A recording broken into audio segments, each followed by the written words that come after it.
La mer fabrique des galets. Ces galets, la mer va les percer. La nature va également percer les formes qu'elle fait. Un nœud dans le bois, une branche qui sort. Et ça, c'est l'origine de la création. C'est la création, c'est une destruction de forme.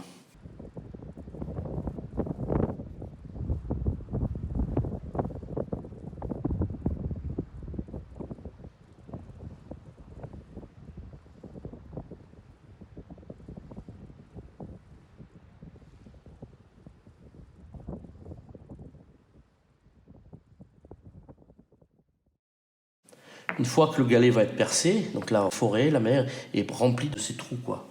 En forêt, par exemple, les sangliers déterrent des pierres qui sont comme des météorites avec des trous partout, quoi. Voilà. Donc on a le même processus parce que la forêt d'ici est une ancienne mer, la forêt de Fontainebleau. On va se retrouver en fait dès la sortie de l'immeuble en pleine forêt. Donc j'habite dans un immeuble qui est une espèce de canopée finalement. C'est là que je me suis retrouvé après le confinement. Donc c'est ce qui m'a sauvé la vie. Il y a eu le confinement, avant il y avait eu les gilets jaunes, il y avait eu les blessés, il y avait eu une ambiance politique très incertaine et puis quelque chose de très très tendu en fin de compte. Et donc le confinement a suivi, après le confinement la guerre. Alors qu'opposer à ça en tant qu'artiste? C'est là que je vais tout le temps. Tiens, je vais vous montrer des coins un peu sympas. Il y a un coin, on dirait une espèce de bénitier avec de l'eau dedans, et il y a des trucs préhistoriques en dessous. Ouais. Là, il pourrait y avoir peut-être un premier point de vie. Je sais pas, c'est comme tu le sentiras. Je vais vous faire voir. Après, je vais vous emmener dans des grottes. Tu verras, c'est assez touchant, quoi.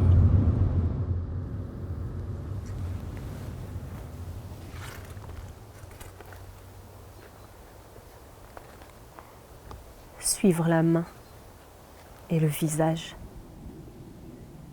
Le deuil d'une bouche. Les débris d'un mot oublié dans la déflagration du soir,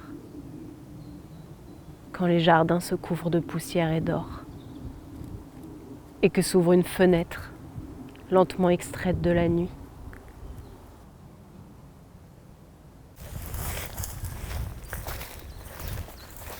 Quand tu vois que la roche est cassée comme ça, c'est souvent qu'elle a été taillée, c'est des fronts de taille. On va voir, parce que normalement les rochers sont ronds. Et là, quand il y a un front de taille, en fait, là, c'est des morceaux de roche qui se cassent. Et la roche qui se casse, finalement, c'est l'origine de la forme. C'est l'origine de la plasticité. C'est-à-dire que tu as une pierre qui est un galet, il est cassé en deux, donc ça débite 2 formes, 3 formes. Et là, ça fait le premier dessin, quoi. Ça dessine en fait des choses.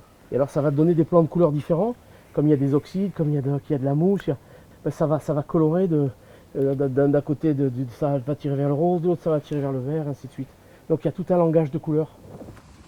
Il y a un moment où la figuration ne me permettait plus d'avancer, et la figuration ne me permettait plus de dire cet écho que la nature avait en moi. Donc je me suis réfugié dans la forêt pour faire ces peintures, et aussi au bord de la mer en Corse.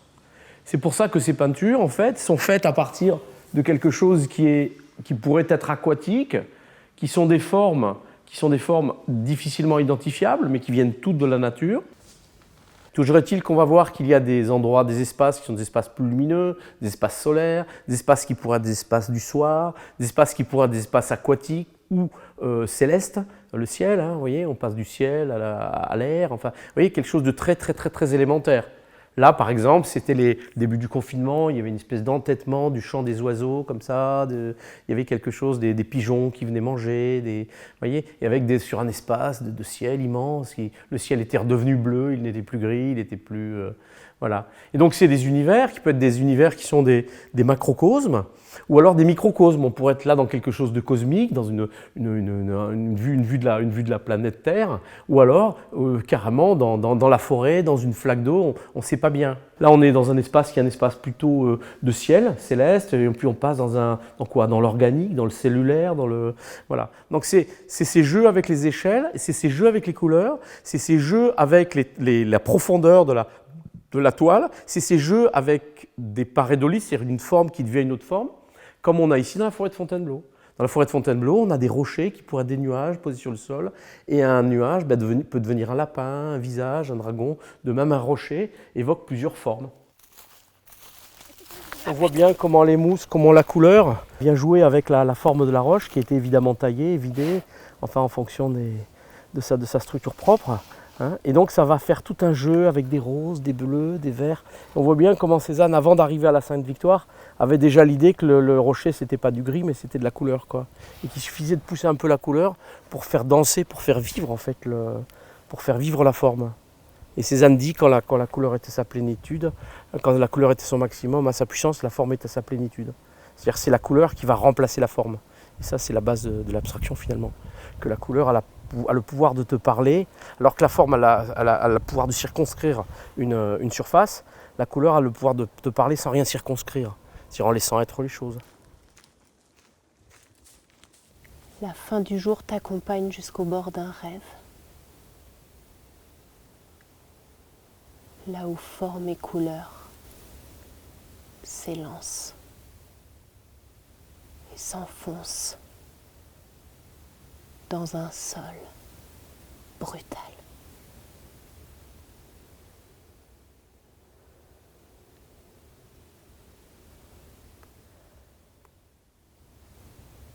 Absorbe les relents de lumière qui surgissent au milieu des cendres. Près d'un enfant, endormi.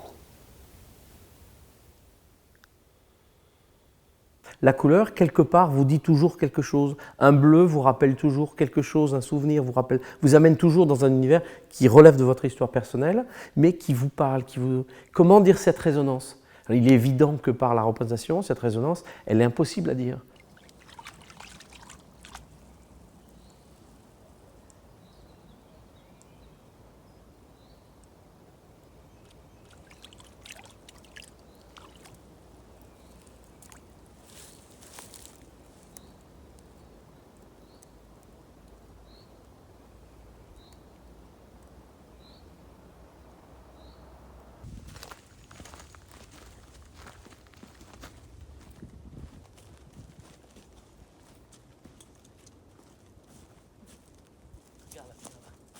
Tu vois les trous? Et donc le trou, c'est bien sûr une métaphore de l'œil, une métaphore de la vision. L'œil. L'œil de ta chance, l'œil qui te regarde, en fait, l'œil de l'infini qui te regarde. C'est ça, l'origine de ma peinture, en fait.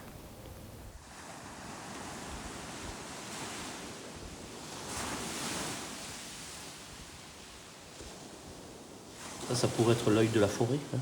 L'œil visionnaire, cet œil qui nous regarde, ça avait beaucoup fasciné les anciens. Hein. C'est ce qu'on avait vu en Corse, on avait des rochers, ça s'appelle les tafognes, où c'est l'œil qui vous regarde. Vous voyez, une espèce d'œil de l'univers en fait. Qu'est-ce que c'est cet œil de l'univers? Eh ben, c'est c'est la création en train de se faire. Là, vous avez des processus à l'œuvre qui donnent des formes. Ces formes ont des couleurs. Il suffit d'exploiter ces formes et ces couleurs qui sont bien plus riches que ce que peut faire n'importe quel humain.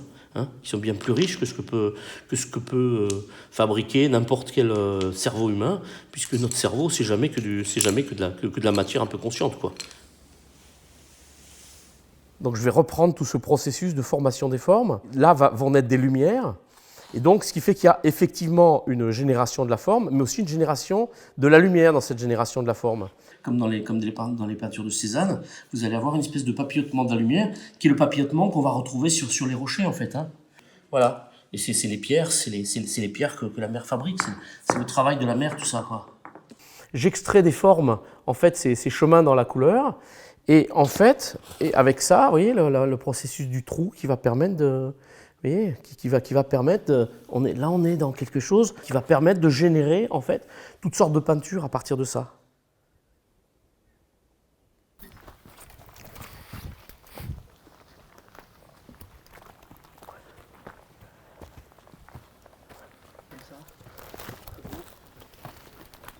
Alors il y en a qui vont voir un oiseau, il y en a qui vont voir un arbre, qui vont voir un ciel, qui vont voir une jungle, qui vont voir une nuit. Là, une espèce de rayon de lumière qui arrive comme ça, de printemps qui s'élève.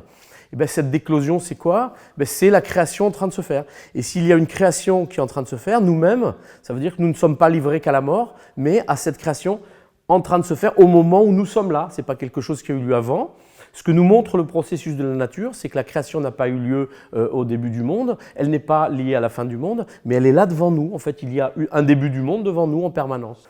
Pour pouvoir se relier à cette aube du monde, eh bien, il va falloir travailler sur la forme, travailler la couleur, travailler sur soi. Dès que vous avez posé une couleur, vient une autre couleur, qui appelle une autre couleur, qui appelle des résonances dans le tableau et qui appelle finalement des chemins. Et chacun va pouvoir faire son propre chemin.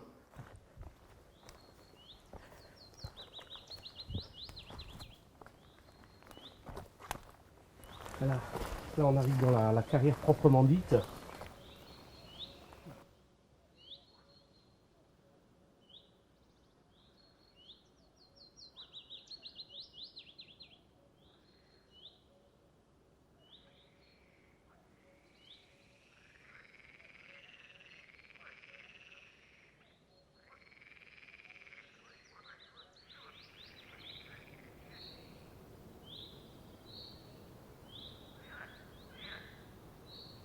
Et le regard éloigné refait surface, glisse d'une caresse à l'autre, surprenant les mains à leur apogée.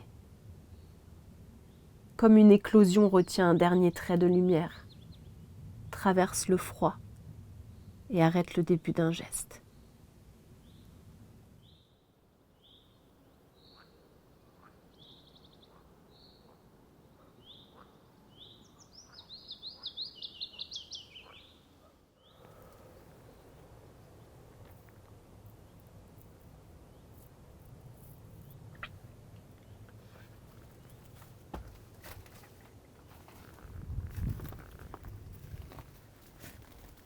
Comment peindre les odeurs? Comment peindre la lumière? Sinon par une peinture qui va dire quelque chose qui est très proche d'un sentiment immatériel et qui nous fait communiquer finalement avec ce qu'est l'origine de ce qui origine notre existence même. On voit bien qu'on va arriver vers des choses qui sont très monumentales. Donc avec toujours la présence de la roche, travaillée par la nature, et donc qui vont créer quelque chose de très comme des yeux qui vous regardent, qui donnent accès finalement à un autre monde.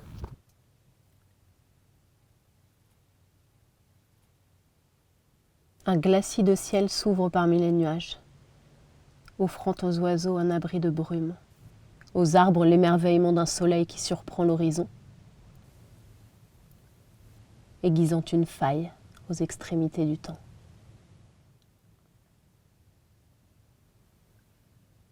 Après la peste, après la grande peste, on a écrit le Décaméron, eh bien, l'idée de proposer quelque chose de joyeux, de dionysiaque, une exposition de printemps, une exposition pour en sortir par la peinture. Alors, est-ce que la peinture permet de sortir de la guerre? Je ne suis pas sûr, mais est-ce qu'elle permet de proposer un paysage mental que chaque spectateur va bâtir lui-même?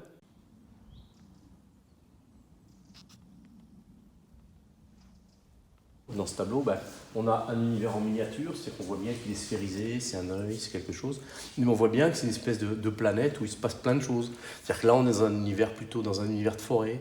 Là, on va vers la nuit. C'est-à-dire que les couleurs, en fait, elles évoquent toujours quelque chose. Alors ça, c'est le parcours que ça fait pour moi, mais pour quelqu'un d'autre, ce sera complètement autre chose.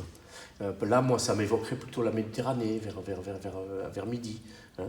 Là, on est dans le désert, on passe dans quelque chose de très désertique, il y a une langue de sable, un désert qui avance là. Hein. Puis là, qu'est-ce que c'est? Des poissons, c'est quoi? Il y a des yeux, des oiseaux, qu'est-ce que c'est que ces formes? Ce devenir de la couleur, ces chemins dans la couleur, c'est ce devenir des formes qui vont devenir d'autres formes. Mais c'est la manière dont ce devenir va vous travailler, ce devenir plastique, qui va faire que ce devenir en vous devient quelque chose de concret et de réel. Le monde n'est pas que guerre, le monde n'est pas que confinement, le monde n'est pas que maladie. Qu'est-ce qu'on peut en faire de ça politiquement finalement? C'est la question d'une politique de la maladie, c'est où on vous enferme dans un truc où on vous dit que de toute façon l'avenir est impossible. Et puis où il n'y a pas, au niveau écologique, c'est la même question, au niveau des migrations, c'est la même question, l'avenir est impossible. Eh bien, qu'est-ce qu'on fait quand l'avenir est impossible? Et qu'est-ce qu'il y a encore comme possibilité d'être à ce moment-là? Convulsion des cygnes, des rivages, des étoiles, où survit le souffle amer d'un mot lointain, deviné à travers le drap épais d'une écorce arrachée aux pierres. profération lente, déferlant sur les dunes.